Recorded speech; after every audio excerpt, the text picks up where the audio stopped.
억만장자가 자신의 맨션 앞에서 쌍둥이 아기를 발견하고 2주 후 충격에 빠졌다. 비가 김재웅의 웅장한 저택 창문을 세차게 때리고 있었다. 45세의 억만장자 재벌 김재웅은 유리창에 흘러내리는 빗방울을 멍하니 바라보며 자신의 기업 제국의 최근 인수에 대해 생각하고 있었다. 그는 오직 이성적이고 전략적인 결정만으로 밑바닥에서부터 진정한 제국을 일구어냈다. 통제가 그의 신조였고 감정은 그가 감당할 수 없는 사치였다. 정문 초인종 소리가 고요한 밤을 깨뜨리며 김재웅을 생각에서 끌어냈다. 그는 눈썹을 찌푸렸다. 이 시간에, 그것도 이런 날씨에 방문객을 기대하지 않았다. 그는 단호한 발걸음으로 현관으로 향했고 어떤 상황에도 대처할 준비가 되어 있었다. 문을 열자 차가운 바람과 비가 그의 얼굴을 때렸다. 하지만 그의 숨을 멎게 한 것은 그게 아니었다. 의 저택 현관에는 젖은 담요로 덮인 요람이 놓여 있었다. 김재웅은 잠시 동안 눈앞의 광경을 받아들이지 못하고 얼어붙었다. 떨리는 손으로 담요를 들추자 2개의 작은 잠든 얼굴이 드러났다. 물방울처럼 똑같은 쌍둥이 아기들이 주변의 폭풍우를 전혀 모른 채 평화롭게 잠들어 있었다. 김재웅은 순간 세상이 멈춘 것 같은 기분이 들었다. 누가 이 아이들을 그의 문 앞에 두고 갔을까? 그리고 왜? 그는 망설임 없이 요람을 들어 집 안으로 가져갔고 문을 닫았다. 아기들이 불안하게 몸을 뒤척였지만 깨어나지는 않았다. 김재웅은 아기들을 바라보며 혼란스러움과 함께 정체를 알 수 없는 감정을 느꼈다. 연민? 애정? 오래전 그의 존재 깊숙이 묻어두었던 감정들이었다. 너희를 어떻게 해야 하지? 그는 자신에게 중얼거렸다. 그때 그의 휴대폰이 진동했다. 그의 개인 비서 박지혜의 메시지였다. 김 사장님, 이 시간에 연락드려 죄송합니다. 내일 중국 투자자들과의 회의를 확인하고 싶었습니다. 추가 준비해야 할 것이 있을까요? 김재웅은 화면을 보다가 아기들을 바라보았다. 그의 질서정연하고 통제된 세계가 방금 근본부터 흔들렸다. 그는 떨리는 손가락으로 답장을 보냈다. 지혜 씨, 지금 당장 저택으로 와주세요. 긴급 상황입니다. 비서의 도착을 기다리는 동안 김재웅의 마음은 과거로 되돌아갔다. 고아원 계단에 버려진 또 다른 아이, 외롭고 두려워하던 그 아이로 그는 절대 누구에게도 의존하지 않겠다고, 절대 감정이 판단을 흐리게 하지 않겠다고 스스로에게 한 약속을 떠올렸다. 그리고 지금 이 두 작고 무력한 존재가 그가 수년간 쌓아온 모든 장벽을 무너뜨릴 위협이 되고 있었다. 다시 초인종 소리가 울리며 김재웅을 회상에서 끌어냈다. 박지혜가 도착한 것이다. 문을 열자 비서의 얼굴에 놀란 표정이 역력했다. 사장님, 무슨... 그녀가 말을 시작했지만 아기들이 든 요람을 보고 말을 멈췄다. 지혜씨, 도움이 필요해요. 김재웅이 자신의 목소리라고 믿기 어려운 톤으로 말했다. 어떻게 해야 할지 모르겠어요. 박지혜가 저택으로 들어오며 젖은 우산을 닫는 동안 김재웅은 자신이 인생에서 가장 큰 도전에 직면하고 있다는 것을 깨달았다. 어떤 비즈니스 전략도 그를 이 상황에 대비시키지 못했다. 다음 날 아침은 흐리고 습한 날씨였다. 마치 하늘이 김재웅의 마음속 혼란을 반영하는 것 같았다. 그는 자신의 집무실에 앉아 손도 대지 않은 커피 한 잔을 앞에 두고 박지혜가 한 아기를 부드럽게 흔들어 달래는 모습을 지켜보고 있었다. 다른 아기는 요람에서 평화롭게 잠들어 있었다. 사장님, 박지혜가 부드럽지만 단호한 목소리로 말을 시작했다. 결정을 내려야 합니다. 계획 없이 이 아이들을 여기에 무기한 둘 수는 없어요. 김재웅은 밤새 한숨도 자지 못한 탓에 얼굴을 손으로 문질렀다. 알아요, 지혜씨. 하지만 내가 뭘 어떻게 해야 한다는 거죠? 그냥 그들을 처분할 순 없잖아요. 아무도 그렇게 하자고 제안하지 않았어요, 사장님. 박지혜가 이해와 결단력이 섞인 눈빛으로 그를 바라보며 대답했다. 하지만 우리에겐 선택지가 있어요. 사회복지 서비스에 연락하거나 입양기관을 찾아볼 수도 있고. 김재웅은 갑자기 일어나 창가로 다가갔다. 사회복지 서비스라는 말에 그가 묻어두고 싶어 하는 기억들이 되살아났다. 안 돼요. 그가 단호하게 말했다. 그들을 그런 시스템에 보낼 순 없어요. 그는 말을 멈추었다. 의도한 것보다 더 많은 것을 드러낼 뻔했다는 것을 깨닫고 박지혜는 호기심 어린 눈으로 그를 바라보았지만 더 이상 추궁하지 않았다. 대신 그녀는 아기를 안은 채로 그에게 다가갔다. 사장님, 솔직하게 말씀드려도 될까요? 김재웅은 고개를 끄덕이며 비서의 솔직함에 감사해 했다. 제 생각에는 아이들이 이유가 있어서 여기 온 것 같아요. 어쩌면 사장님께서 인생의 새로운 관점을 고려해 보실 때가 된 건지도 모르겠어요. 김재웅은 박지혜가 안고 있는 아기를 바라보았다.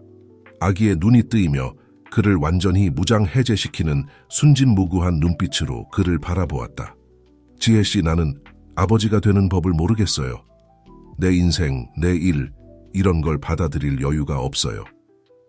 죄송하지만 사장님, 박지혜가 미소를 지으며 대답했다. 제 생각에는 사장님께서 자신을 과소평가하고 계신 것 같아요. 제가 보기에 사장님은 제국을 이끌어 오셨잖아요. 두 아이를 키우지 못할 이유가 뭐가 있겠어요? 김재웅은 본능적으로 팔을 뻗었고 박지혜는 그에게 아기를 건넸다.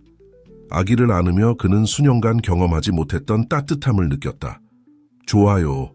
그가 마침내 속삭이듯 말했다. 우리가 돌볼 거예요. 임시로요. 적절한 해결책을 을 때까지.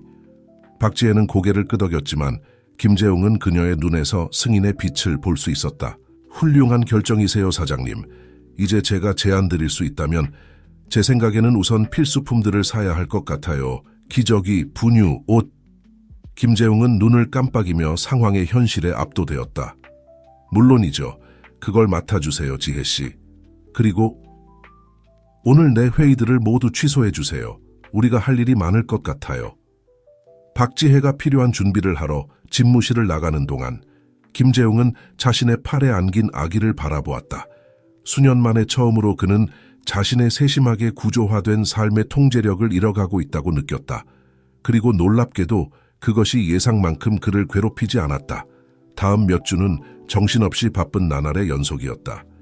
한때 질서와 고요의 성소였던 김재웅의 저택은 이제 아기들의 울음소리, 한밤중의 젖병, 기저귀 갈기로 가득 찼다.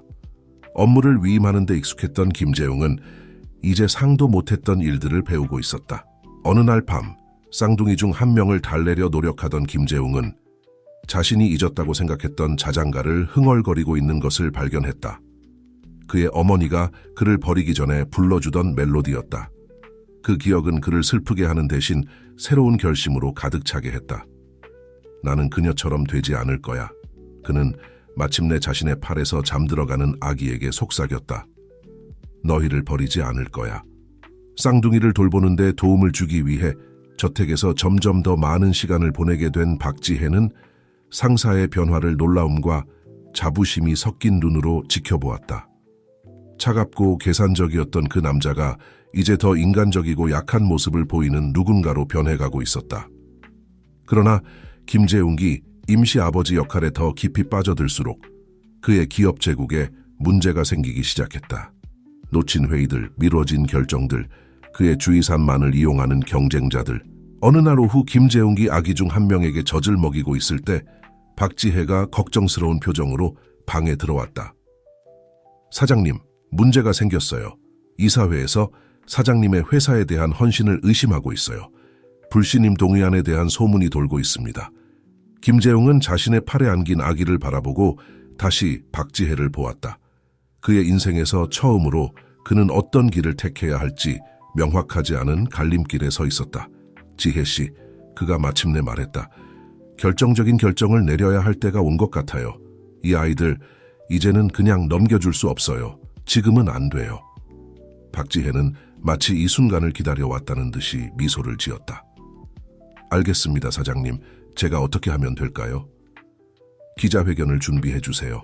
김재웅이 결심에 찬 목소리로 대답했다. 김씨 가문의 상속자들을 세상에 소개할 시간이다. 박지혜가 준비를 하러 나가는 동안 김재웅은 창밖을 바라보았다. 그는 자신의 인생의 방향을 영원히 바꾸려 하고 있다는 것을 알고 있었다. 그가 마주할 도전은 엄청날 것이지만 수년 만에 처음으로 그는 은행 계좌에 숫자 이상의 목적이 있다고 느꼈다. 김재웅이 모르는 것은 쌍둥이를 입양하기로 한 그의 결정이 그의 능력을 아버지로서뿐만 아니라 사업가로서 그리고 인간으로서도 시험할 일련의 사건들을 촉발할 것이라는 점이었다. 그의 앞에 놓인 길은 예상치 못한 전환, 밝혀져야 할 비밀들, 그리고 그가 쌓아온 모든 것을 위협할 음모로 가득 차 있었다. 하지만 지금은 아기를 팔에 안고 있는 동안 김재웅은 오랜만에 처음으로 진정으로 살아있다고 느꼈다. 김재웅에게 몇 달이 순식간에 지나갔다. 그가 마태와 민수라고 이름 지은 쌍둥이의 입양은 기업계의 올해 최고의 뉴스가 되었다. 많은 이들은 이를 무자비한 재벌의 이미지를 부드럽게 만들기 위한 홍보의 걸작으로 보았다. 하지만 김재웅에게 현실은 훨씬 더 복잡하고 개인적인 것이었다. 어느 일요일 아침, 저택의 정원에서 아이들과 놀고 있을 때 김재웅은 이상한 점을 발견했다. 항상 더 활발했던 마태가 김재웅의 생부로부터 물려받은 오래된 회중시계에 이상하리만치 매료되어 있었다. 어린아이의 나이에 비해 이례적인 집중력으로 시계를 바라보고 있었다.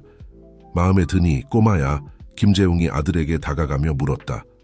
마태는 알아들을 수 없는 소리로 중얼거리더니 갑자기 또렷하게 말했다. 할아버지. 김재웅은 그 자리에 얼어붙었다. 어떻게 마태가 그 단어를 알 수 있을까? 더군다나 쌍둥이가 태어나기 훨씬 전에 돌아가신 분의 물건과 그 단어를 어떻게 연관 지을 수 있을까? 그날 밤 아이들이 잠든 후 김재웅은 쌍둥이가 그에게 왔을 때 가지고 있던 몇 안 되는 소지품들을 강박적으로 살펴보기 시작했다.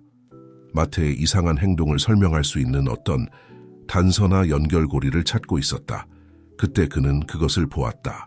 그 비 오던 밤 요람을 덮고 있던 다묘의 구석에 금실로 수놓아진 KJW라는 이니셜이 있었다. 그의 아버지 김재우의 이니셜과 같았다. 그 발견은 김재웅의 숨을 멎게 했다. 쌍둥이가 그의 생물학적 가족과 어떤 연관이 있는 것일까? 아니면 이 모든 게 정교하게 짜인 우연의 일치일까? 이 문제의 진상을 파헤치기로 결심한 김재웅은 박지혜를 긴급 회의에 소집했다. 쌍둥이의 출신에 대해 가능한 모든 것을 조사해 주세요. 그는 다묘의 이니셜을 보여주며 말했다. 여기에 뭔가 이상한 게 있어요, 지혜 씨.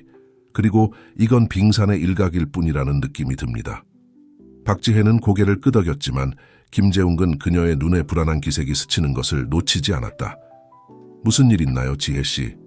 그는 비서의 반응에 흥미를 느끼며 물었다. 아니에요, 사장님. 그저... 박지혜는 잠시 망설이다가 말을 이었다. 정말 이 문제를 파헤치고 싶으세요? 때로는 과거는 그대로 두는 게 좋을 수도 있어요. 박지혜의 말이 김재웅의 마음속에 울려 퍼졌다. 그녀가 그가 모르는 무언가를 알고 있는 걸까? 지혜 씨, 뭔가 알고 있다면 지금 말해주세요. 김재웅이 권위와 간청이 섞인 목소리로 요구했다. 박지혜는 말하기 전에 깊게 숨을 들이쉬었다. 사장님, 고백할 게 있어요. 쌍둥이가 도착한 그 밤, 제가 그렇게 빨리 올 수 있었던 건 우연이 아니었어요. 김재웅은 발밑에 땅이 흔들리는 것을 느꼈다. 무슨 뜻이죠? 저는 아이들이 사장님 문 앞에 놓일 거란 걸 알고 있었어요. 사실 저는 모든 걸 조율하는 데 도움을 주었어요. 그 폭로는 방 안에 폭탄처럼 떨어졌다. 김재웅은 의자에 털썩 주저앉으며 정보를 받아들이려 노력했다. 왜 그랬어요, 지혜 씨? 왜 그런 짓을 했죠? 박지혜의 눈에 참았던 눈물이 고였다. 누군가가 저에게 연락했기 때문이에요. 사장님의 과거를 안다고 주장하는 사람이었어요. 이 아이들이 그 사장님의 조카라고 말했어요. 김재웅은 세상이 빙글빙글 도는 듯한 느낌이 들었다. 조카. 하지만 그에겐 형제가 없었다. 단, 만약... 아버지, 김재웅이 중얼거렸다. 아버지가 다른 자식들이 있었다는 말인가요? 박지혜가 천천히 고개를 끄덕였다. 그녀의 얼굴에는 죄책감과 걱정이 뒤섞여 있었다. 제가 받은 정보에 따르면 사장님의 아버지 김재우 회장님이 사장님의 어머니를 떠난 후 몇 년 뒤에 다른 관계를 가졌대요. 그 관계에서 쌍둥이가 태어났어요. 남자아이와 여자아이. 딸이 마태와 민수의 생모예요. 김재웅은 갑자기 일어섰다. 수십 년간 그를 괴롭혀온 감정의 폭풍을 억누르기 힘들었다. 창가로 걸어가 밖을 내다보니 마태와 민수가 새로 고용한 보모의 감독하에 정원에서 놀고 있었다. 왜? 그가 마침내 물었다.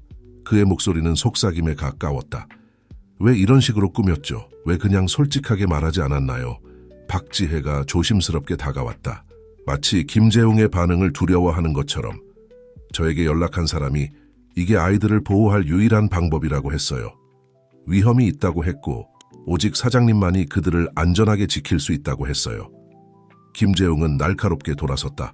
그의 눈은 고통과 결의가 뒤섞인 채 타오르고 있었다. 누구요, 지혜씨? 누가 당신에게 연락했죠? 모르겠어요, 사장님. 모든 연락이 익명으로 이루어졌어요. 하지만 박지혜는 잠시 망설이다 말을 이었다. 사장님의 기업 경쟁자들 중 일부와 관련이 있을 거라고 생각해요. 김재웅의 머리가 전속력으로 돌아가기 시작했다. 기업 경쟁자라고? 그들이 이 모든 일과 무슨 관련이 있단 말인가? 단, 만약 아버지의 제국, 김재웅이 중얼거렸다. 조각들이 서서히 맞춰지고 있었다.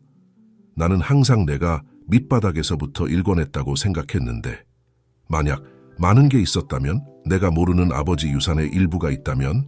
박지혜가 천천히 고개를 끄덕였다. 그렇다면 최근 사장님을 불안정하게 만들려는 일부 경쟁자들의 관심을 설명할 수 있겠네요. 아마도 사장님이 쌍둥이를 키우면서 그들의 지위를 위협할 수 있는 비밀을 발견할까봐 두려워하는 것 같아요. 김재웅은 다시 의자에 주저앉았다. 그가 방금 알게 된 모든 것의 함의에 압도되었다. 그가 통제하고 있다고 믿었던 그의 인생이 그의 눈앞에서 무너지고 있었다. 그리고 그 한가운데에 마태와 민수, 비밀과 음모의 그물에 갇힌 두 무고한 아이가 있었다. 지혜씨, 그가 마침내 말했다. 그의 목소리에 평소의 단호함이 돌아왔다. 모든 걸 조사해 주세요. 아버지에 대한 모든 세부 사항, 그 소위 다른 관계에 대해, 쌍둥이의 어머니에 대해. 돌을 하나도 뒤집지 않은 채 남겨두지 마세요. 물론이죠, 사장님. 하지만 사장님은 어떻게 하실 건가요? 김재웅은 옆방에서 들려오는 쌍둥이의 부드러운 코고는 소리가 들리는 복도로 통하는 문을 바라보았다. 난 우리 가족을 지킬 거예요. 그가 결연히 대답했다. 그 과정에서 누구와 맞서야 하든 상관없이 진실을 밝혀낼 겁니다. 박지혜가 조사를 시작하기 위해 물러나는 동안 김재웅은 혼자 집무실에 남아 자신의 삶이 이렇게 짧은 시간 안에 얼마나 극적으로 변했는지 생각해 보았다. 불과 몇 달 전만 해도 그는 오직 사업에만 집중하던 외로운 남자였다. 지금은 두 아이의 아버지가 되어 자신과 가족에 대해 알고 있다고 믿었던 모든 것을 뒤흔들 수 있는 탐색을 시작하려 하고 있었다. 김재웅이 모르는 것은 그가 자신의 과거의 비밀을 파헤치기 시작하는 동안 다른 힘들이 그림자 속에서 움직이고 있다는 것이었다. 그의 주위가 흐트러진 틈을 타 그의 제국을 무너뜨리려는 경쟁자들, 그리고 멀리서 지켜보며 적절한 순간을 기다리는 신비로운 인물, 더 놀라운 진실을 밝힐 비를 하고 있었다. 밤이 깊어갈수록 김재웅은 오래된 사진과 서류들을 검토하며 수년간 눈에 띄지 않았을 수 있는 단서들을 찾고 있었다. 한 사진에서 그는 전에 한 번도 주목하지 않았던 것을 발견했다. 배경에 거의 그림자에 가려진 채로 쌍둥이와 놀랍도록 닮은 얼굴을 가진 여성의 모습이 있었다. 넌 누구지? 김재웅은 손가락으로 신비의 여인의 윤곽을 따라가며 중얼거렸다. 내 조카들의 어머니인가? 내 여동생? 답 없는 질문들이 쌓여갈수록 김재웅은 가족과 기업의 비밀이라는 미로 속으로 더 깊이 들어가고 있다고 느꼈다. 하지만 한 가지는 분명했다. 그는 진실이 아무리 고통스럽더라도 그것을 밝혀낼 때까지 멈추지 않을 것이다. 김재웅에게 다음 몇 주는 격변의 연속이었다. 한편으로는 기업 제국의 CEO로서의 책임을 계속 수행하며 외부 세계의 정상적인 모습을 보여주어야 했다. 다른 한편으로는 박지혜의 지칠 줄 모르는 도움을 받아 가족의 과거와 쌍둥이의 출신에 대한 조사에 모든 자유 시간을 바쳤다. 어느 날 오후 사무실에서 서류를 검토하고 있을 때 김재웅은 그의 피를 얼어붙게 하는 전화를 받았다. 김 회장님. 전화 너머로 왜곡된 목소리가 들려왔다. 아버지 역할을 즐기고 계시길 바랍니다. 그 사랑스러운 아이들에게 무슨 일이 일어난다면 정말 안타까울 텐데요. 그렇지 않나요? 김재웅은 벌떡 일어섰다. 심장이 격렬하게 뛰기 시작했다. 당신은 누구요? 무엇을 원하는 거요? 제가 누군지는 중요하지 않습니다. 그 목소리가 대답했다. 중요한 건 당신이 무엇을 할 것인가입니다. 조사를 중단하세요, 김 회장님. 어떤 진실들은 묻혀 있는 게 나을 때가 있죠. 김재웅이 대답하기도 전에 통화가 끊겼다. 떨리는 손으로 그는 박지혜의 번호를 눌렀다. 지혜 씨, 지금 당장 사무실로 와주세요. 그리고 아이들이 저택에서 안전한지 확인해 주세요. 박지혜가 도착하자 김재웅은 그녀에게 위협 전화에 대해 이야기했다. 그의 비서의 표정은 충격에서 결의로 변했다. 사장님, 이제 추가적인 보안 조치를 고려해야 할 때인 것 같아요. 박지혜가 제안했다. 아이들뿐만 아니라 사장님을 위해서도요. 김재웅은 고개를 끄덕였다. 그의 머리는 전속력으로 돌아가고 있었다. 맞아요. 하지만 이것은 또한 우리가 뭔가 큰 일에 가까워지고 있다는 걸 확인시켜주는 거예요, 지혜 씨. 누군가가 위협을 할 만큼 겁에 질렸다는 뜻이에요. 그들이 취해야 할 조치들을 논의하는 동안 김재웅의 전화가 다시 울렸다.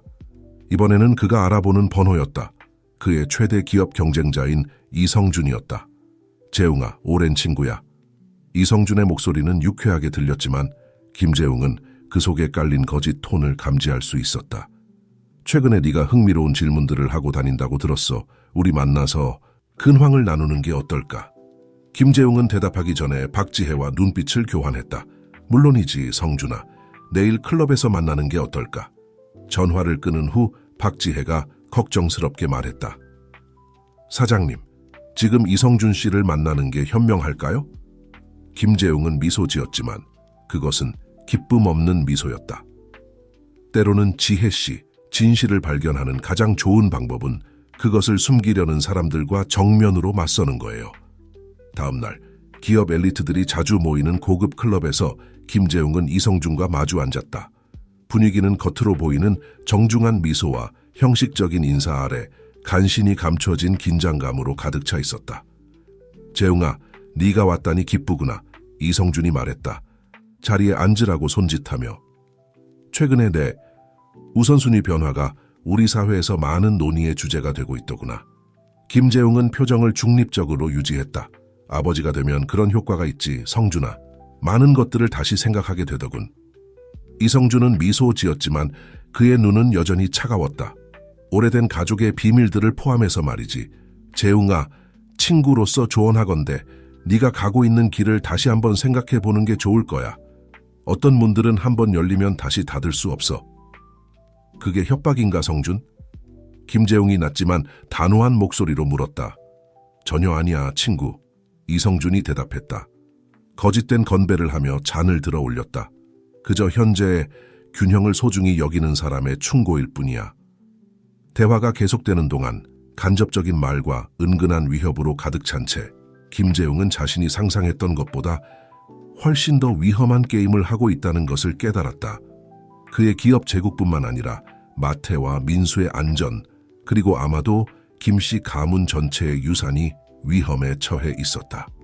클럽을 나서면서 김재웅은 예상치 못한 놀라움을 맞닥뜨렸다. 그의 차 옆에서 기다리고 있는 젊은 여성이 있었는데 그녀의 얼굴이 이상하게 익숙했다. 김 회장님, 그 여성이 말했다. 그녀의 목소리는 떨리지만 결연했다. 제 이름은 이지은입니다. 우리 할 이야기가 많을 것 같네요. 김재웅은 순간 세상이 멈춘 것 같은 느낌이 들었다. 이지은, 그가 몇 주 동안 찾아 헤매던 이름, 쌍둥이의 생모, 그의 조카, 지은 씨, 그가 마침내 말을 이었다. 당신 말이 맞아요. 우리는 정말 할 이야기가 많군요. 그들이 함께 떠나는 동안 김재웅은 자신의 인생을 영원히 바꿀 진실들을 발견하려는 찰나에 있다는 느낌을 지울 수 없었다. 그가 알지 못하는 것은 그 진실들이 그가 상상할 수 있는 것보다 훨씬 더 큰 대가를 치르게 할 것이라는 점이었다. 클럽에서 김씨 저택까지 가는 차 안의 분위기는 팽팽하고 조용했다. 김재웅과 이지은, 혈연으로 맺어진 두 낯선 이는 거의 말을 주고받지 않았다. 각자 자신의 생각에 빠져 곧 다가올 대화를 준비하고 있었다. 김재웅의 개인 서재에 도착해 외부의 귀를 피해 은밀히 대화를 나누게 되자 이지은이 마침내 침묵을 깼다. 아마 많은 질문이 있으실 거예요. 그녀가 속삭이듯 말했다. 김재웅은 고개를 끄덕이며 침착함을 유지하려 노력했다. 왜 지금인가요, 지은 씨? 왜 그렇게 아이들을 제 문 앞에 두고 갔나요? 이지은은 잠시 눈을 감았다. 마치 힘을 모으는 것 같았다. 선택의 여지가 없었어요, 삼촌. 저는 지금도 위험에 처해 있어요. 그리고 아이들, 그들이 이 모든 것의 열쇠예요. 김재웅은 앞으로 몸을 기울였다. 호기심과 걱정이 뒤섞인 채. 무슨 뜻이에요? 어떤 위험인가요? 이지은은 가방에서 작은 USB를 꺼냈다. 이 안에는 당신의 일부 기업 경쟁자들의 불법 활동에 대한 정보가 들어있어요. 이성준을 포함해서. 제 아버지, 당신의 동생이 발견한 정보예요. 그녀의 목소리가 흔들렸다. 더 이상 말을 잇지 못했다. 무엇 전에요, 지은? 김재웅이 부드럽게 재촉했다. 그들이 아버지를 죽이기 전에요. 이지은이 대답했다. 뺨을 타고 눈물이 흘러내렸다. 아버지가 뭔가 큰 일을 발견했어요, 삼촌. 전체 제국들을 무너뜨릴 수 있는 그런 거요. 그리고 그걸 폭로하겠다고 협박했을 때 그들이 아버지를 침묵시켰어요. 김재웅은 발 밑에 땅이 갈라지는 것 같았다. 그가 존재조차 몰랐던 그의 동생이 살해당했다. 그리고 지금 그의 조카와 그녀의 아이들이 같은 이유로 위험에 처해 있었다. 왜 직접 나를 찾아오지 않았나요? 김재웅이 물었다. 여전히 이 모든 정보를 받아들이려 애쓰고 있었다. 이지은은 슬픈 미소를 지었다. 당신을 믿을 수 있을지 몰랐기 때문이에요. 당신이 이 모든 일에 연루되어 있는지 알 수 없었어요. 아이들을 당신에게 맡긴 건 일종의 시이었어요. 당신이 어떻게 반응할지, 그들을 보호할지 보고 싶었어요. 김재웅은 일어나 창가로 걸어갔다. 밖에서는 마태와 민수가 새로 고용한 부모의 감독해 놀고 있었다. 그랬군요. 이지은이 계속했다. 당신은 그들을 보호했고 사랑했어요. 그리고 그것이 우리가 함께 이 모든 것의 책임자들을 밝혀내고 끝을 낼 수 있을 거라는 희망을 주었어요. 김재웅은 이지은을 바라보며 돌아섰다. 그의 얼굴에는 결연한 표정이 서려 있었다. 그렇게 하겠습니다. 그가 단호하게 말했다. 하지만 먼저 모든 것을 알아야 해요. 처음부터요. 다음 몇 시간 동안 이지은은 김재웅에게 모든 이야기를 들려주었다. 김재웅의 아버지인 김재우가 어떻게 비밀리에 다른 가족을 가졌는지, 김재웅의 동생인 김재호가 어떻게 아버지의 사업을 이어받았지만 국내 최대 기업들 중 일부가 연루된 부패, 트워크를 발견했는지, 그리고 어떻게 옳은 일을 하려다가 목숨을 잃었는지에 대해 쌍둥이들은 이지은이 설명했다. 이 모든 것에 살아있는 증거예요. 그들의 DNA는 당신과의 관계를 확인할 수 있고 그로 인해 아버지가 수집한 모든 정보의 신빙성을 입증할 수 있어요. 김재웅은 침묵 속에서 모든 정보를 처리했다. 그가 잘 안다고 생각했던 그의 세계가 거짓과 배신의 미로로 변해 있었다. 지은 씨, 그가 마침내 말했다. 당신과 아이들을 보호하기 위해 내 힘으로 할 수 있는 모든 것을 하겠습니다. 그리고 함께 결과가 어떻든 간에 진실을 밝혀내겠습니다. 그들이 삼촌과 조카로서의 첫 포옹으로 약속을 굳히는 동안 김재웅은 그들이 절벽 끝에 서 있다는 느낌을 지울 수 없었다. 이지은의 폭로는 판도라의 상자를 열어버렸고 이제 그들은 상상했던 것보다 훨씬 더 강력하고 위험한 세력들과 마주하게 되었다. 김재웅이 모르는 것은 바로 그 순간 이성준과 그의 동료들이 다음 수를 계획하고 있다는 것이었다. 그 수는 김재웅의 결의뿐만 아니라 그가 막 발견한 가족 관계까지도 시험에 들게 할 것이었다. 게임은 시작되었고 판도는 그 어느 때보다도 높았다. 이지은의 폭로 이후 며칠은 김재웅에게 소용돌이 같았다. CEO로서의 역할, 아버지로서의 역할, 그리고 이제는 폭발적인 가족 비밀의 수호자로서의 역할 사이에서 그는 줄타기를 하는 기분이었다. 어느 날 아침, 쌍둥이와 함께 아침 식사를 하고 있을 때 박지혜가 얼굴이 하얗게 된 채 식당으로 뛰어들어왔다. 사장님, 큰 문제가 생겼습니다. 그녀가 태블릿을 건네며 말했다. 방금 모든 언론에 보도됐어요. 김재웅은 화면을 보고 발 밑에 땅이 무너지는 것 같은 기분이 들었다. 헤드라인은 이렇게 쓰여 있었다. 김씨 제국 수사 대상, 사기와 자금 세탁 혐의. 이게 대체 무슨... 그는 중얼거리며 필사적으로 기사를 훑어보았다. 누군가가 언론에 거짓 정보를 흘린 것 같아요. 박지혜가 설명했다. 하회사의 불법 행위를 고발하고 있고 쌍둥이의 입양에 대해서도 의문을 제기하고 있어요. 김재웅은 잠시 눈을 감았다. 마태와 민수 앞에서 침착함을 유지하려 노력했다. 지혜 씨, 아이들을 보모에게 데려가 주세요. 그리고 법무팀을 소집해 주세요. 우리는 방역해야 합니다. 박지혜가 쌍둥이를 데리고 나가는 동안 김재웅은 이지은에게 전화를 걸었다. 지은 씨, 뉴스 보고 있나요? 그녀가 전화를 받자마자 물었다. 내 삼촌. 그녀가 떨리는 목소리로 대답했다. 그들이 한 짓이라고 생각하세요? 확실해요. 김재웅이 말했다. 우리를 압박하려는 수법이에요. 하지만 우리는 물러서지 않을 겁니다. 그날 하루 종일 김재웅은 여러 전선에서 전투를 벌여야 했다. 한편으로는 법무팀이 쉴 새 없이 고발 내용을 반박하고 명예훼손 소송을 준비하고 있었다. 다른 한편으로는 안해하는 이사회와 투자 철회를 위협하는 투자자들을 상대해야 했다. 혼란 속에서 김재웅은 예상치 못한 전화를 받았다. 이성준이었다. 재웅아, 오랜 친구야. 이성준이 말했다. 그의 목소리에는 거짓된 걱정이 가득했다. 정말 안타까운 상황이구나. 알아? 내가 이 공영에서 너를 구해줄 수 있을 것 같아. 무엇을 대가로, 성준? 김재웅이 불신이 가득한 목소리로 물었다. 별거 아니야. 그저 네가 가지고 있다고 생각되는 특정 정보만 내게 넘겨주면 돼. 그리고 물론 네 관심사가 아닌 일에 코를 들이밀지 않는 것도. 김재웅은 전화기를 꽉 쥐었다. 꺼져, 성준. 쯧쯧. 유감이군. 네가 좀 더 합리적일 줄 알았는데 이제 우리는 어려운 방식으로 해야겠구나. 통화가 끊겼고 김재웅은 불안한 느낌을 떨칠 수 없었다. 그는 이성준이 이지은이 아버지로부터 물려받은 정보를 얻기 위해 어떤 짓도 서슴지 않을 것임을 알고 있었다. 그날 김재웅이 서재에서 서류를 검토하고 있을 때 쌍둥이 방에서 소리가 들려왔다. 처음에는 보모일 거라고 생각했지만 육감이 그를 그쪽으로 달려가게 했다. 문을 열자 그는 민수를 안고 있는 검은 옷을 입은 남자와 마주쳤다. 마태는 요람해서 울고 있었다. 한 발짝도 움직이지 마세요, 김 회장님. 침입자가 경고했다. 아이에게 무슨 일이 일어나는 걸 원하지 않으시겠죠? 김재웅은 손을 들어 올렸다. 머리가 전속력으로 돌아가고 있었다. 뭘 원하는 거요? 그가 침착함을 유지하려 노력하며 물었다. 이미 알고 계시잖아요. 그 정보요. 24시간 안에 넘겨주세요. 그렇지 않으면 다음에는 둘 다 데려갈 겁니다. 그 순간 둔탁한 소리가 나더니 침입자가 바닥에 쓰러졌다. 그의 뒤에는 깨진 꽃병을 들고 있는 박지혜가 서 있었다. 경찰을 부르는 게 좋겠어요, 사장님. 박지혜가 말했다. 민수를 팔에 안으며. 김재웅은 고개를 끄덕이고 마태를 안았다.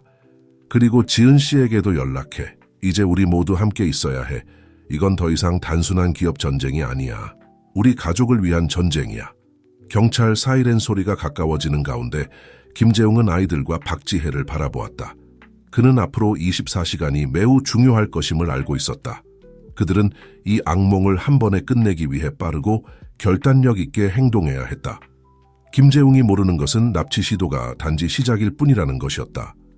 이성준과 그의 동맹들은 김씨 제국뿐만 아니라 김재웅과 그의 새로 발견한 가족의 삶 자체를 위협할 대본 계획을 준비하고 있었다. 김씨 저택은 요새로 변모했다. 경비원들이 주변을 순찰하고 창문은 강화되었으며 최첨단 감시 시스템이 설치되었다. 김재웅의 서재는 임시 작전 본부가 되었고 그곳에서 그와 이지은, 박지혜, 그리고 신뢰할 수 있는 고문들의 작은 그룹이 모여 문서를 연구하고 전략을 세우고 있었다. 이성준을 앞서가야 해요, 김재웅이 말다. 그의 목소리에는 결의가 가득했다. 유리는 더 이상 방어적으로 나갈 수 없어요. 이지은이 고개를 끄덕이며 그에게 폴더를 건넸다. 삼촌, 뭔가를 찾은 것 같아요. 아버지의 문서들 중에 이성준과 연결된 유령 회사들의 의심스러운 거래 증거가 있어요. 김재웅은 문서들을 살펴보았고 그의 눈은 놀라움과 분노가 뒤섞인 차에 빛났다. 이건 대단한 발견이야, 지은. 이걸로 우리는 우리의 이름을 깨끗이 할 수 있을 뿐만 아니라 전체 부패 네트워크를 폭로할 수 있어. 노트북으로 작업 중이던 박지혜가 끼어들었다. 사장님, 검찰청에 우리 연락책으로부터 정보를 받았어요. 그들은 우리 말을 들을 준비가 되어 있지만 확실한 증거가 필요해요. 김재웅은 일어나 창가로 걸어갔다. 그는 마태와 민수가 정원에서 놀고 있는 모습을 볼 수 있었다. 2명의 경호원이 그들을 지키고 있었다. 아이들의 모습이 그에게 필요한 힘을 주었다. 좋아, 그럼 우리는 그들에게 증거를 줄 거야. 그가 말하며 그룹을 향해 돌아섰다. 하지만 우리는 이걸 크게 할 거야. 지혜씨, 주요 언론사들에 모두 연락해. 이지은, 우리가 가진 모든 정보로 서류를 준비해. 그리고 그는 한 법률 고문을 가리키며 말했다. 이성준과 그의 동료들을 상대로 공식 소송을 준비해. 정말 이렇게 하시겠어요, 사장님? 박지혜가 물었다. 위험한 수일 수 있어요. 김재훈은 미소를 지었지만 그것은 유머가 없는 미소였다. 때로는 지혜씨 최선의 방어가 공격이에요. 이성준이 전쟁을 원한다면 우리는 그에게 전쟁을 줄 거야. 다음 몇 시간 동안 김씨 저택은 활동의 소용돌이가 되었다. 팀이 쉴 새 없이 일하는 동안 김재웅은 예상치 못한 전화를 받았다. 그의 오랜 멘토인 최영호였다. 최영호는 수년 전 은퇴한 존경받는 사업가였다. 재웅아, 아들아. 최영호의 목소리는 걱정스럽게 들렸다. 뉴스를 보고 있었다. 대체 어떤 공영에 빠진 거니? 김재웅은 한숨을 쉬었다. 며칠 만에 처음으로 상황의 무게를 느꼈다. 복잡해요, 영호 아저씨. 하지만 제가 옳은 일을 하고 있다고 약속드릴게요. 내 말을 믿는다, 얘야. 그리고 내 지원을 받을 수 있다는 걸 알아주길 바란다. 사실 내게 유용할 만한 정보가 있어. 최영호와의 대화는 김재훈에게 퍼즐의 마지막 조각을 제공했다. 승리의 미소를 지으며 그는 팀을 불러 모았다. 여러분, 우리가 필요한 모든 것을 가지고 있습니다. 이제 방역할 시간입니다. 다음 날 김재웅은 회사 본사에서 기자회견을 소집했다. 언론인들이 몰려들었고 몇 주 동안 폭풍의 중심에 있었던 재벌의 말을 듣고자 했다. 이지은과 박지혜를 옆에 두고 김재웅은 마이크 앞에 섰다. 그의 목소리는 말하기 시작했을 때 단호하고 명확했다. 신사숙녀 여러분, 오늘 여러분을 모신 이유는 진실을 밝히기 위해서입니다. 나와 내 회사에 대해 제기된 혐의 뒤에 숨겨진 진실, 그리고 더 중요하게는 수년간 그림자 속에서 활동해온 부패 네트워크를 폭로하기 위해서입니다. 김재웅이 말하는 동안 그의 뒤에 있는 거대한 스크린의 문서, 그래프, 사진들이 나타나기 시작했다. 그의 모든 주장을 뒷받침하는 증거들이었다. 폭로는 폭발적이었다. 뇌물, 자금 세탁, 협박, 심지어 김재웅의 동생을 살해하려는 음모의 증거까지. 이성준과 그의 동료들은 김재웅이 계속했다. 우리를 침묵시키려 했고 내 가족을 위협했으며 우리가 쌓아온 모든 것을 파괴하려 했습니다.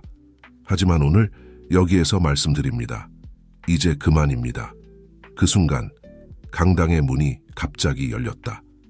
이성준이 경호원들에 둘러싸여 분노에 차서 들어왔다. 이건 비방이야, 김재웅. 그가 소리쳤다. 명예훼손으로 고소하겠어. 김재웅은 미소를 지었다. 그 미소에 이성준은 걸음을 멈췄다. 늦었어, 성준. 지금 이 순간 검찰이 너와 내 동료들에 대한 체포영장을 발부하고 있어. 그리고 경찰이 이미 오고 있다고 들었어. 강당은 혼란에 빠졌다. 카메라 플래시, 기자들의 외침, 가까워지는 사이렌 소리. 그 와중에 김재웅은 굳건히 서 있었고 그의 시선은 이성준에게 고정되어 있었다. 끝났어, 성준. 진실은 항상 밝혀지는 법이지. 경찰이 들어와 이성준에게 수갑을 채우는 동안 김재웅은 어깨에 손이 닿는 것을 느꼈다. 이지은이었고 그녀의 눈에는 눈물이 고여 있었다. 해냈어요, 삼촌. 아버지가 자랑스러워 하실 거예요. 김재웅은 조카를 껴안았다. 몇 주 만에 처음으로 그들이 안전하게 숨을 쉴 수 있다고 느꼈다. 하지만 그는 이것이 단지 시작일 뿐이라는 것을 알고 있었다. 그들은 재건하고 치유해야 할 것이 많았다. 김재웅이 모르는 것은 그들이 이 승리를 축하하는 동 새로운 위협이 싹트고 있었다는 것이다. 그의 기업 재국뿐만 아니라 새로 발견한 가족의 근간 자체를 시험할 위협이 다가오고 있었다. 이성준의 몰락 이후 몇 달은 김재웅과 그의 가족에게 격변의 시간이었다. 부패 네트워크의 폭로는 기업계를 뿌리째 흔들어 놓았고 김재웅은 언론과 법적 폭풍의 중심에 서 있었다. 어느 날 오후 서재에서 서류를 검토하고 있을 때 김재웅은 예상치 못한 방문객을 맞이했다. 이지은이 쌍둥이와 함께였다. 삼촌, 이지은이 감정에 북받친 목소리로 말했다. 아이들이 삼촌에게 보여주고 싶은 게 있대요. 이제 거의 3살이 된 마태와 민수가 수줍게 김재웅에게 다가왔다. 그들의 손에는 그림이 들려 있었다. 이게 뭐니 얘들아? 김재웅이 종이를 받아들며 물었다. 우리 가족이에요. 마태가 자랑스럽게 대답했다. 김재웅은 그림을 보고 목이 메었다. 거기에는 유치한 선으로 그려진 그와 이지은, 박지혜, 그리고 쌍둥이들이 손을 잡고 있었다. 정말 아름답구나. 그가 겨우 말을 이었다. 아이들을 껴안으며. 이지은은 미소 지었지만 김재웅은 그녀의 눈에 걱정의 기색이 스치는 것을 놓치지 않았다. 무슨 일이야, 지은? 아이들이 놀러 간 후에 그가 물었다. 이지은은 한숨을 쉬며 그의 맞은편에 앉았다. 삼촌, 저는 생각해봤어요. 네, 아마도 아이들과 제가 이사를 갈 때가 된 것 같아요. 삼촌이 우리를 위해 너무 많은 일을 해주셨지만 저는 계속 부담이 되고 싶지 않아요. 김재웅은 갑작스러운 제안에 놀라 벌떡 일어났다. 지은아, 너희는 부담이 아니야. 너희는 내 가족이야. 내가 가진 유일한 가족이라고. 알아요, 삼촌. 하지만 그 순간 박지혜가 급하게 서재로 들어왔다. 사장님, 이지은 씨, 이걸 보셔야 해요. 그녀가 말하며 텔레비전을 켰다. 화면에는 중년의 여성이 나타났다. 그녀의 얼굴이 어렴풋이 익숙했다. 제 이름은 이혜진입니다. 그 여성이 말했다. 저는 이성준의 누나이며 김재웅과 그의 소위 가족에 대한 진실을 밝히기 위해 이 자리에 섰습니다. 김재웅과 이지은은 놀라움과 걱정이 섞인 눈빛을 교환했다. 이 새로운 위협은 무엇일까? 이혜진은 계속해서 연설을 이어갔다. 그녀는 반쪽짜리 진실과 노골적인 거짓말을 섞어가며 비난을 퍼부었다. 김재웅이 쌍둥이의 유기부터 이성준의 몰락까지 모든 것을 이씨 가문의 사업을 장악하기 위한 정교한 계획의 일환으로 조작했다고 암시했다. 이건 재앙이야. 김재웅이 중얼거렸다. 텔레비전을 끄며 모든 게 진정되었다고 생각했는데. 이지은이 삼촌에게 다가가 그의 어깨에 손을 얹었다. 함께 맞서겠습니다, 삼촌. 가족으로서요. 김재웅은 고개를 끄덕였다. 지지에 감사하면서도 그들 앞에 긴 여정이 놓여 있음을 알고 있었다. 다음 며칠은 변호사들, 홍보 전문가들, 회사 임원들과의 끊임없는 회의의 연속이었다. 이혜진의 등장으로 의혹과 추측이 다시 불거졌고 김재웅은 다시 한번 자신의 제국뿐만 아니라 가족을 지키기 위해 싸우고 있었다. 어느 날 밤 김재웅이 늦게까지 서재에서 일하고 있을 때 문을 조용히 두드리는 소리가 들렸다. 박지혜였다. 사장님, 잠시 시간 있으세요? 김재웅은 고개를 끄덕이며 들어오라고 손짓했다. 그는 박지혜가 평소와 달리 긴장한 모습임을 눈치챘다. 무슨 일이지, 지혜 씨? 그녀는 말하기 전에 깊게 숨을 들이쉬었다. 사장님, 고백할 게 있어요. 쌍둥이가 우리 삶에 들어온 이후로 제가 숨겨온 것이 있어요. 김재웅은 긴장했다. 무엇이 오든 준비를 하며. 말해보세요, 김재웅이 말했다. 그의 목소리에는 호기심과 불안이 섞여 있었다. 박지혜는 잠시 눈을 감았다. 마치 힘을 모으는 것처럼 보였다. 그리고 나서 말을 이었다. 사장님, 저는 사장님의 동생 재호 씨를 알고 있었어요. 사실 우리는 매우 가까웠죠. 김재웅은 이 폭로에 놀라 앞으로 몸을 기울였다. 가까웠다는 게 무슨 뜻이지? 박지혜는 대답하기 전에 침을 삼켰다. 우리는 사랑하는 사이였어요, 사장님. 재호 씨와 저는 연인 관계였어요. 그가 만약 자신에게 무슨 일이 생기면 사장님과 회사를 돌봐달라고 부탁했어요. 김재웅의 머리가 빙글빙글 돌았다. 퍼즐의 많은 조각들이 맞춰지기 시작했다. 왜 이전에 말하지 않았어, 지혜 씨? 두려웠어요, 사장님. 사장님이 저를 믿지 않으실까봐, 제가 이 모든 일에 연루되어 있다고 생각하실까봐 두려웠어요. 그리고 나서 쌍둥이가 왔을 때 박지혜는 잠시 말을 멈추고 눈물을 참았다. 그 아이들을 제 자식처럼 사랑하지 않을 수 없었어요. 김재웅은 일어나 창가로 걸어갔다. 이 새로운 정보를 받아들이려 노력하며 잠시 침묵이 흐른 후는 박지혜를 향해 돌아섰다. 더 알아야 할 게 있나? 박지혜가 천천히 고개를 끄덕였다. 네, 사장님. 제 생각에는 쌍둥이의 어머니가 누군지 알 것 같아요. 그 순간 마치 운명이 개입한 것처럼 서재 문이 갑자기 열렸다. 이지은이 들어왔다. 그녀의 얼굴은 창백했고 손에는 종이를 들고 있었다. 삼촌 지혜 씨, 제가 몰래 의뢰한 DNA 검사 결과를 방금 받았어요. 김재웅과 이지은은 놀란 눈빛을 교환했다. 무슨 검사? 김재웅이 물었다. 이지은은 대답하기 전에 깊게 숨을 들이쉬었다. 확실히 알고 싶었어요, 삼촌. 제가 정말 제가 생각하는 그 사람인지 알고 싶었어요. 떨리는 손으로 이지은은 김재웅에게 종이를 건넸다. 그는 빠르게 읽어 내려갔고 그의 눈이 놀라움으로 커졌다. 이건 더 이럴 수가. 그가 중얼거렸다. 박지혜가 다가왔다. 그녀의 얼굴은 두려움과 희망이 뒤섞인 표정이었다. 무슨 내용이에요, 사장님? 김재웅은 눈앞에 두 여자를 바라보았다. 그가 가장 신뢰하는 두 사람을. 그리고 세상이 그의 발밑에서 흔들리는 것을 느꼈다. 이에 따르면 그가 마침내 말했다. 이지은은 내 조카가 아니야. 내 딸이야. 이 폭로 후에 이어진 침묵은 귀가 멍멍할 정도였다. 이지은은 충격과 혼란의 표정으로 의자에 주저앉았다. 박지혜는 내면의 폭풍과 싸우는 것처럼 보였다. 하지만 그게 전부가 아니야. 김재웅이 계속했다. 그의 목소리는 거의 속삭임에 가까웠다. 쌍둥이는 내 조카가 아니야. 내 손자들이야. 방 안의 공기가 세 사람 주위로 빙글빙글 도는 것 같았다. 너무나 많은 거짓말들, 너무나 많은 비밀들이 한꺼번에 밝혀지고 있었다. 저는 이해가 안 돼요. 이지은이 마침내 말을 이었다. 어떻게 이런 일이 가능한 거죠? 김재웅은 의자에 힘없이 주저앉았다. 그의 마음은 이 새로운 퍼즐의 조각들을 맞추려 전속력으로 돌아가고 있었다. 내 어머니, 그가 마침내 이지은을 바라보며 말했다. 내가 오래전에 관계를 가졌던 누군가였을 거야. 내 존재를 내게 알리지 않기로 결정한 누군가. 박지혜가 한 걸음 앞으로 나섰다. 그녀의 얼굴에는 죄책감과 결의가 뒤섞여 있었다. 제가 그것에 대해 설명할 수 있을 것 같아요, 사장님. 그녀가 부드럽게 말했다. 이지은의 어머니는 제 언니 소영이었어요. 폭로는 끝이 없는 것 같았다.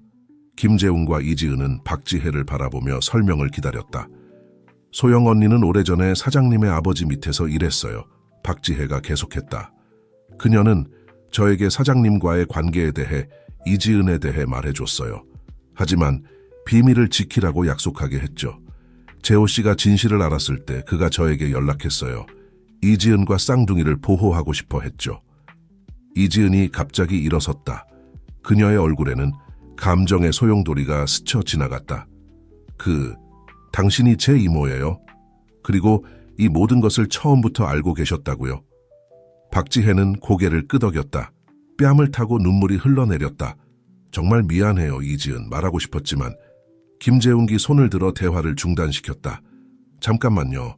이지은이 내 딸이고 쌍둥이가 그녀의 아이들이라면 아이들의 아버지는 누구지? 이 질문에 이어진 침묵은 무거웠고 긴장감이 감돌았다. 이지은은 바닥을 바라보며 김재웅의 시선을 피했다. 아버지는? 이지은이 시작했다. 그녀의 목소리는 거의 들리지 않을 정도로 작았다. 쌍둥이의 아버지는 이성준 주니어예요. 이성준의 아들이에요. 그 폭로는 방 안에 폭탄처럼 떨어졌다. 김재웅은 세상이 그의 주변에서 무너지는 것을 느꼈다. 그의 딸, 그의 손자들이 이런 식으로 그의 최대 적과 연결되어 있다니. 세상에. 김재웅이 중얼거렸다. 얼굴을 손으로 문지르며. 우리가 어떻게 이렇게 된 거지? 그 순간 마치 우주가 이 이미 복잡한 이야기, 또 다른 반전을 더하려는 듯 김재웅의 전화가 울렸다. 발신자 번호는 알 수 없는 번호였다. 심장이 빠르게 뛰는 가운데 김재웅은 전화를 받았다. 스피커폰을 켰다. 여보세요? 수십 년 만에 처음 듣는 익숙한 목소리가 방 안에 울려 퍼졌다. 안녕 재웅아, 소영이야. 우리가 대화를 나눌 때가 된 것 같아. 소영의 목소리는 수년이 지났음에도 불구하고 또렷하고 단호했다. 김재웅, 이지은, 박지혜는 서로를 바라보며 놀라움에 얼어붙었다. 소영, 김재웅이 마침내 말을 이었다.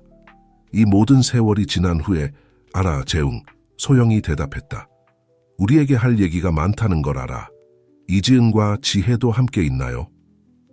김재웅은 고개를 끄덕였지만 소영이 볼 수 없다는 것을 깨달았다.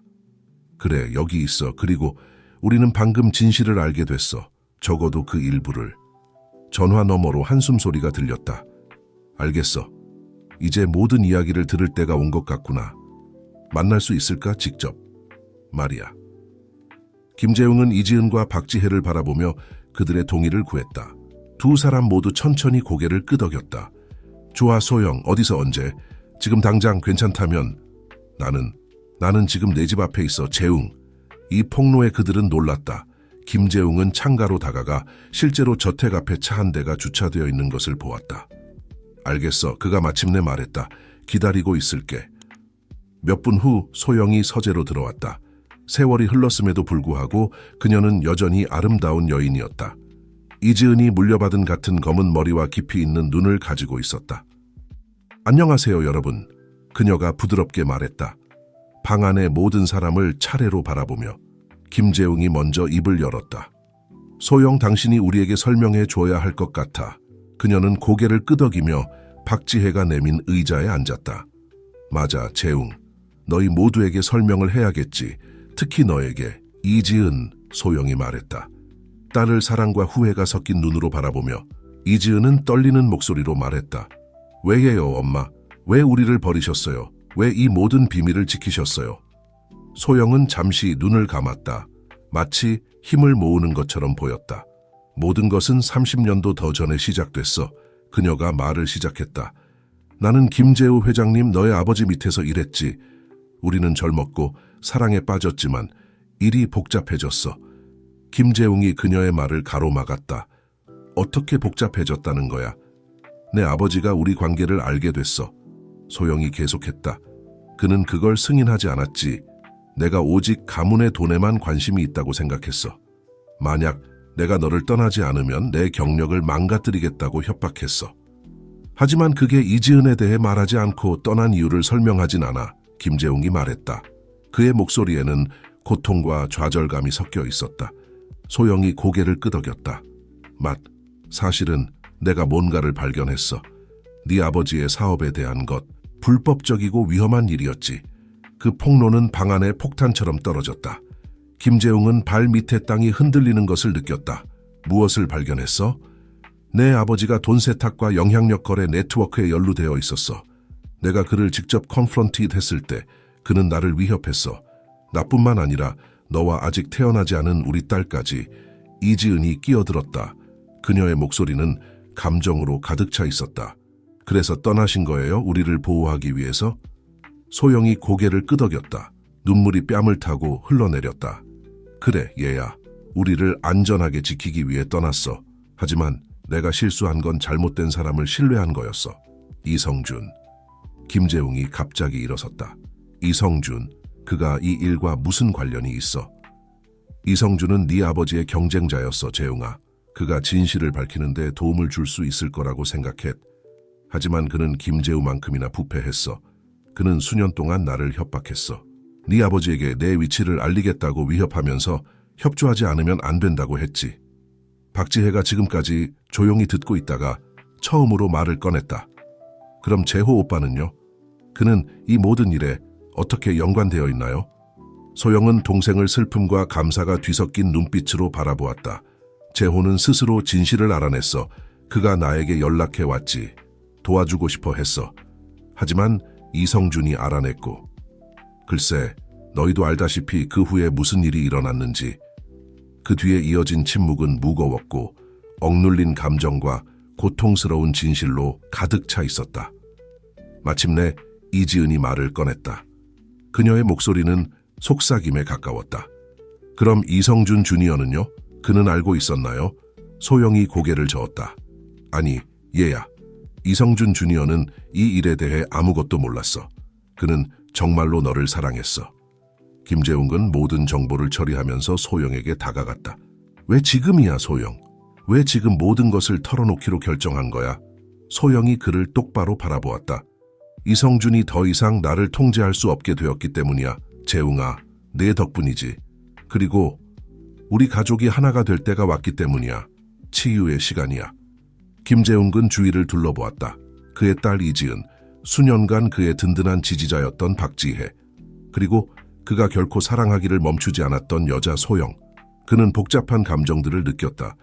잃어버린 세월에 대한 고통, 거짓말에 대한 분노, 하지만 동시에 미래에 대한 희망도. 내 말이 맞아. 그가 마침내 말했다. 치유할 시간이야. 하지만 정의를 실현할 시간이기도 해. 그 순간 마치 운명이 그들의 새로 형성된 가족 단위를 시험하려는 듯 김재웅의 전화가 울렸다. 그의 보안 책임자였다. 김 회장님 문제가 생겼습니다. 이혜진이 뉴스에 나왔습니다. 여가 쌍둥이에 대한 정보를 공개하겠다고 위협하고 있습니다.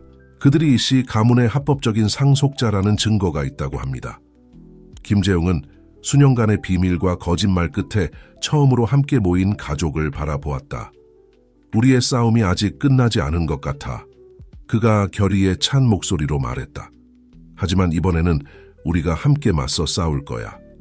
그룹이 이 새로운 도전에 대비하며 김재웅은 자신의 인생이 얼마나 예상치 못한 방향으로 흘러갔는지 생각하지 않을 수 없었다. 외로운 재벌에서 복잡하지만 단합된 가족의 가장이 되기까지. 그는 앞으로의 길이 쉽지 않을 것임을 알고 있었지만 오랜만에 처음으로 진정으로 살아있다고 느꼈다. 김재웅이 모르는 것은 가장 큰 도전이 아직 오지 않았다는 것이었다. 그의 기업 제국뿐만 아니라 새로 발견한 가족의 근간 자체를 시험할 도전이 다가오고 있었다. 소영의 폭로 이후 며칠은 김씨 가족에게 감정과 활동의 소용돌이였다. 그들이 자신의 감정을 다루고 오랫동안 끊어졌던 유대를 재건하려 노력하는 동안 이혜진이 대표하는 외부 위협에도 대처해야 했다. 어느 날 아침 모두 함께 아침 식사를 하는 중 이제는 모두가 즐기기 시작한 새로운 일과 김재웅은 법무팀으로부터 긴급한 전화를 받았다. 김 회장님, 전화 너머 목소리가 들렸다. 이혜진이 공식적으로 소송을 제기했습니다. 쌍둥이의 양육권과 이성준 주니어의 이름으로 김씨 기업의 상당한 지분을 요구하고 있습니다. 김재웅은 잠시 세상이 멈춘 것 같은 기분이 들었다. 그는 주위를 둘러보았다. 쌍둥이와 놀고 있는 이지은, 조용히 대화를 나누고 있는 소영과 박지혜, 그의 가족, 그의 전부. 알겠습니다. 그가 마침내 대답했다. 모든 준비를 하세요. 우리의 것을 빼앗기지 않을 겁니다. 전화를 끊은 후 김재웅은 모두를 서재로 풀모았다. 그는 상황을 설명했고 그들의 표정이 놀라움에서 두려움으로 그리고 마침내 결의로 변하는 것을 지켜보았다. 우리를 갈라놓게 하지 않을 거예요. 이지은이 말했다. 마태와 민수를 보호하듯 안으며 이 아이들은 김씨 가문이에요. 이 씨가 아니라. 소영이 한 걸음 앞으로 나섰다. 그녀의 얼굴에는 결의가 서려 있었다. 재웅아, 내가 모든 이 세월 동안 간직해온 정보를 사용할 때가 온 것 같아. 이 씨 가문의 불법 활동에 대한 증거가 있어. 이혜진을 포함해서. 하지만 그건 위험할 수 있어요. 박지혜가 끼어들었다. 우리가 그걸 공개하면 그들이 어떻게 반응할지 모르잖아요. 김재웅은 고개를 끄덕이며 모든 선택지를 고려했다. 내 말이 맞아, 지혜씨. 하지만 아마도 이제 이 모든 것을 한 번에 끝낼 때가 온 것 같아. 김재웅이 결의에 찬 목소리로 말했다. 이상의 비밀은 없어. 더 이상 그림자 속의 위협도 없어. 이제 진실이 밝혀질 때야. 이지은이 아버지에게 다가가 그의 어깨에 손을 얹었다. 저도 아버지와 함께 할게요. 우리 가족을 지키기 위해 필요한 일이라면 무엇이든 하죠. 김재웅은 딸을 바라보았다. 자부심과 두려움이 뒤섞인 감정을 느꼈다. 그는 그들이 하려는 일이 모든 것을 바꿀 수 있다는 것을 알고 있었지만 이제 돌이킬 수 없다는 것도 알고 있었다. 조하, 그가 마침내 말했다. 소영, 가지고 있는 모든 정보를 준비해. 지혜씨, 우리 법무팀과 홍보팀에 연락해. 이지은, 너는 아이들의 안전을 책임져. 이 모든 것이 공개되면 이 씨 가문이 어떻게 반응할지 모르니까. 모두가 움직이기 시작하는 동안 김재웅은 서재 창가로 다가갔다. 밖에서는 하늘이 어두워지고 있었다. 폭풍이 다가오고 있음을 알리는 듯했다. 곧 다가올 일들을 완벽하게 반영하는 듯했다. 다음 몇은 활동의 소용돌이였다. 김 씨의 법무팀은 밤낮으로 일하며 이혜진의 소송에 대한 방어를 준비하는 동시에 소영이 제공한 정보를 바탕으로 한 방역을 조직하고 있었다. 어느 날 밤 그들이 전략의 마지막 세부 사항을 검토하고 있을 때 박지혜가 급하게 서재로 들어왔다. 재웅 씨, 이걸 보셔야 해요. 그녀가 말하며 텔레비전을 켰다. 화면에 이혜진이 나타났다. 그녀의 얼굴은 거짓된 걱정으로 가득 차 있었다. 그래서 저는 이런 조치를 취할 수밖에 없었습니다. 그녀가 말하고 있었다. 쌍둥이는 이 씨 가문의 일원이며 그들의 진정한 유산을 알 권리가 있습니다. 김재웅은 너무 오랫동안 그들을 진정한 가족으로부터 멀리 떨어뜨려 놓았습니다. 김재웅은 텔레비전을 끄며 얼굴에 분노와 결의가 섞인 표정을 지었다. 이제 충분해. 그가 말했다. 방역할 시간이다. 다음 날 김재웅은 기자회견을 소집했다. 그의 가족이 옆에 서 있는 가운데 그는 수많은 기자들과 카메라 앞에 섰다. 여러분 안녕하십니까? 그가 말을 시작했다. 오늘 저는 진실에 대해 이야기하기 위해 이 자리에 섰습니다. 너무 오랫동안 숨겨져 있던 진실입니다. 다음 1시간 동안 김재웅은 소영과 법무팀의 도움을 받아 모든 이야기를 공개했다. 그는 김재우 아이씨 가문의 불법 활동에 대해 말했고 소영이 어떻게 위협받고 숨어야 했는지 그리고 김재호가 진실을 밝히려다 어떻게 살해당했는지에 대해 이야기했다. 마태와 민수는 제 손자들입니다. 김재웅이 감정에 북받쳐 말했다. 그들은 제 딸 이지은과 이성준 주니어 사이의 사랑의 결실입니다.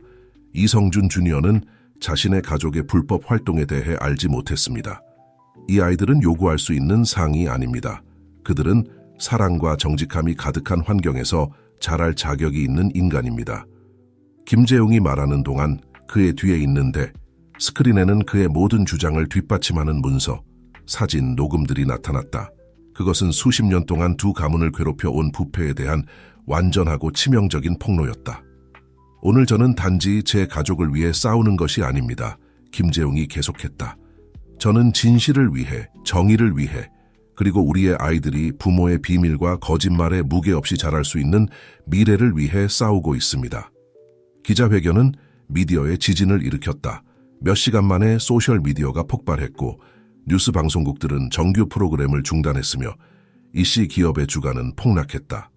그날 밤 김씨 가족이 저택에 모여 그들의 대담한 행동의 여파를 기다리고 있을 때 예상치 못한 전화가 걸려왔다. 이성준 주니어였다. 재웅씨, 그가 말했다. 그의 목소리는 감정으로 가득 차 있었다. 방금 기자회견을 봤습니다. 저는 아무것도 몰랐어요. 이 모든 일에 대해서요. 알고 있네, 성준. 김재웅이 부드럽게 대답했다. 그리고 미안하네. 이게 자네에게 얼마나 힘든 일인지 알고 있어. 잠시 침묵이 흐른 뒤 이성준 주니어가 다시 말을 이었다. 제 아이들을 보고 싶습니다, 재웅씨. 그리고 이지은도요. 만약 그녀가 허락한다면요. 김재웅은 대화를 듣고 있던 이지은을 바라보았다. 그녀는 천천히 고개를 끄덕였다. 그럴 수 있을 것 같네, 성준. 김재웅이 말했다. 모든 진실이 밝혀질 때가 온 것 같아. 전화를 끊으며 김재웅은 안도감과 불안감이 뒤섞인 것을 느꼈다. 그는 가장 어려운 일이 아직 남아있다는 것을 알고 있었다. 신뢰를 재건하고 오래된 상처를 치유하고 새로 확장된 가족을 위한 새로운 미래를 만들어가는 것은 쉽지 않을 것이다. 하지만 그는 주위를 둘러보았다. 소영, 박지혜, 이지은, 그리고 쌍둥이를 바라보며 김재웅은 싸울 가치가 있다는 것을 알았다. 오랜만에 처음으로 그는 희망을 느꼈다. 그 희망은 권력이나 돈에서 오는 것이 아니라 사랑과 진실에서 오는 것이었다. 김재웅이 모르는 것은 이 폭풍우가 비록 격렬하지만 그가 평생 동안 갈망해온 평화의 서막에 불과하다는 것이었다. 그 평화는 마침내 그의 손이 닿는 곳에 있었다. 만약 그가 그것을 붙잡을 힘이 있다면 말이다. 공개적인 폭로 이후 몇 달은 김씨 가족에게 변화의 소용돌이였다. 김재웅의 기업 제국은 흔들렸지만 더 강하고 투명하게 다시 일어섰다. 이씨, 가문의 몰락으로 시장에 생긴 공백을 김재웅은 새로운 기업 윤리로 빠르게 채워나가고 있었다. 하지만 가장 중요한 변화는 가족 내부에서 일어났다. 이씨 가문의 불법 행위에 연루되지 않은 것으로 밝혀진 이성준 주니어는 쌍둥이의 삶에 꾸준히 존재감을 나타내고 있었다. 이지은은 처음에는 조심스러웠지만 점차 그를 다시 신뢰하기 시작했다. 어느 화창한 오후 김씨 저택의 정원에서 확대 가족이 바베큐 파티를 위해 모였다. 김재웅은 그 광경을 경의와 감사의 마음으로 지켜보았다. 소영과 박지혜는 활기차게 대화를 나누며 샐러드를 준비하고 있었다. 이지은과 이성준 주니어는 잔디밭에서 쌍둥이와 놀고 있었다. 불과 1년 전만 해도 이런 모습은 상상도 할 수 없었다. 놀랍지 않나요? 옆에서 목소리가 들렸다. 김재웅의 오랜 멘토인 최영호였다. 김재웅은 그를 일종의 마무리로 초대했다. 김재웅은 미소를 지으며 고개를 끄덕였다. 때로는 아직도 믿기지 않아요, 영호 아저씨. 수년간의 고독과 비밀 끝에 최영호는 김재웅의 어깨에 손을 얹었다. 자네는 이걸 받을 만해, 재웅아. 자네는 긴 길을 걸어왔지. 그때 마태와 민수가 김재웅에게 달려왔다. 그들의 작은 얼굴은 기쁨으로 빛나고 있었다. 할아버지, 그들이 동시에 외쳤다. 우리랑 같이 놀아요. 김재웅은 웃으며 아이들이 그를 잔디밭으로 끌고 가도록 내버려 두었다. 손자들과 놀면서 그는 오후의 햇살과는 전혀 관계없는 따뜻함을 가슴에 느꼈다. 나중에 모두가 식사를 하기 위해 앉았을 때 김재웅은 잔을 들고 일어섰다. 가족 여러분, 그가 감정에 북받쳐 말을 시작했다. 친구 여러분, 1년 전 제 인생은 매우 달랐습니다. 저는 통제와 권력만이 중요하다고 믿었죠. 하지만 그는 모든 참석자를 바라보았다. 저에게 훨씬 더 귀중한 것들이 있다는 것을 가르쳐 주셨습니다. 사랑, 가족, 진실이죠. 그는 목소리의 떨림을 통제하려 잠시 멈추었다. 우리는 함께 많은 것을 겪었습니다. 거짓말, 배신, 상실. 하지만 우리는 또한 용서와 사랑, 그리고 새로운 기회를 찾았습니다. 이 가족, 우리 가족은 변화하기에 결코 늦지 않았다는 것, 치유하기에 결코 늦지 않았다는 것, 사랑하기에 결코 늦지 않았다는 것의 증거입니다. 이지은이 일어나 아버지를 껴안았다. 그녀의 눈에는 눈물이 반짝였다. 한 명씩 다른 이들 포옹에 합류했다. 사랑과 지지의 원을 형성하며 모두가 자리로 돌아갔을 때 소영이 말을 이었다. 재웅이 말이 맞아요. 그녀가 말했다. 모든 참석자를 바라보며 우리는 긴 여정을 걸어왔어요. 하지만 저는 가장 좋은 것이 아직 오지 않았다고 믿어요. 왜냐하면 이제 마침내 우리가 함께 있기 때문이에요. 비밀도 두려움도 없이. 이성준 주니어가 고개를 끄덕이며 이지은의 손을 잡았다. 새로운 장을 위해 그가 말하며 잔을 들었다. 우리 모두를 위한 새로운 시작을 위해.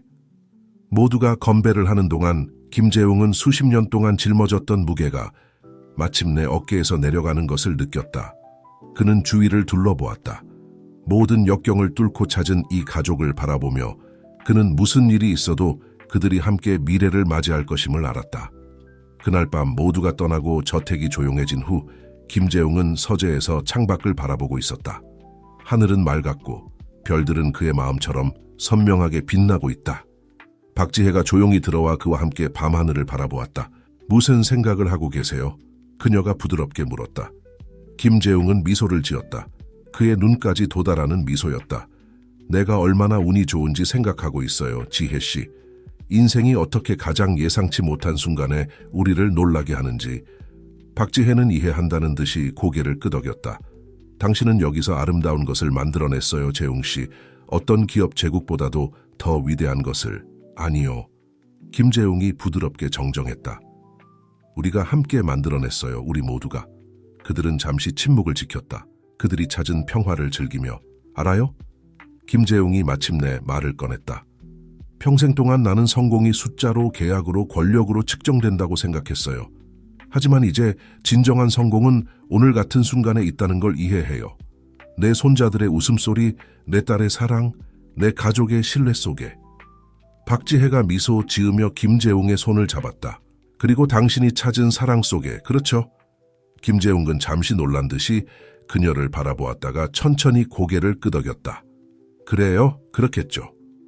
태양이 지평선 너머로 떠오르기 시작하며 하늘을 분홍빛과 금빛으로 물들이는 동안 김재웅은 그가 전에는 결코 경험하지 못했던 평화를 느꼈다. 그는 앞으로의 길이 항상 쉽지만은 않을 것이며 도전이 올 것임을 알고 있었다. 하지만 그의 인생에서 처음으로 그는 미래를 두려워하지 않았다. 왜냐하면 이제 그는 진정한 힘, 진정한 부가, 그의 은행 계좌나 기업 제국에 있는 것이 아니라는 것을 이해했기 때문이다. 그것은 그의 가족의 사랑 속에, 그들이 역경을 통해 함께 만들어낸 유대 속에 있었다. 그리고 새로운 날이 밝아오는 동안 한때 외로운 재벌이었던 김재웅, 이제는 단합된 가족의 가장인 그는 미래가 가져올 수 있는 어떤 것에도 맞설 준비가 되어 있었다. 왜냐하면 이제 그는 무슨 일이 있어도 다시는 혼자가 되지 않을 것임을 알았기 때문이다.